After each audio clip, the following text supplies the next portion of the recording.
काए सखी का हाल चाल बा? कैसन रहल सुहाग रात? निमन खीरा खैलू कि ना? का कही ये सखी, खीरा तो ऐसा खैनी की जिंदगी भर ले यादगार हो गई। मर्द के देह लगाता सूखल साखल मकई के ढाढ़ा और झूठ के बड़ाई करता कि निमन खीरा खैनी।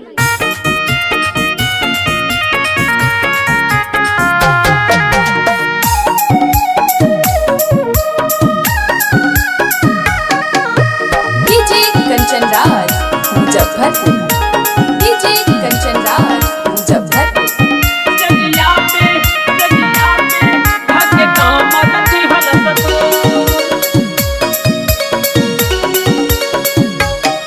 लगे मकई के ढाढ़ा जैसन सखी बातर पियवा मोर, रत मरल से उस जिया पे ढके काम रति हलस तोड़। जब धैलस यकबारी हमें कतनो कैनी सो, मरलस ऐसन सजिया पे ढके काम रति हलस तोड़। लगे मकई के ढाढ़ा जैसन सखी बातर पियवा मोर, रत मरलस उस जिया पे ढके काम रति हलस तोड़। अरे मुँह हमारी ऐसन हमर सुखला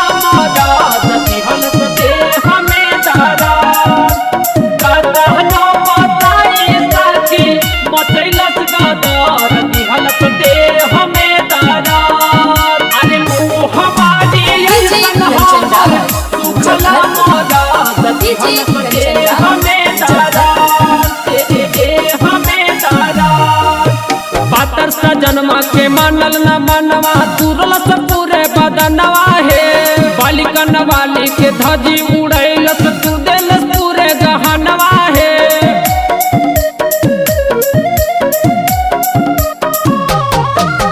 पातर सजनमा के मानल न मनवा, तुरल से पूरे बदनवा है। बालिकन वाली के धजी उड़ैलस तू देलस पूरे गहनवा है। कैनी कतनो नी हो रहा बाकी मानल न बतिया मोर, रति मरलस उस जिया पे ढके काम रति हलस तोड़। लगे मकई के ढाढ़ा जैसन सखी बातर पियवा मोर, मरलस जब रतिया के ढके काम रति हलस तोड़। अरे मुँह हमारी ऐसन हमर सुखला मारा रति हलस दे हमें दारा। अरे रात भर के जिया पर ओढ़ के चादर रति हलस जगह पे दारा। अरे मुँह हमारी ऐसन हमर सुखला मारा रति हलस दे हमें दारा, हमें दारा। नैहर के जोगल पूरे खजनवा पल में कैलस जियनवा है। रह खखुआइल निराला सजनवा चलल न कौनो बहनवा है।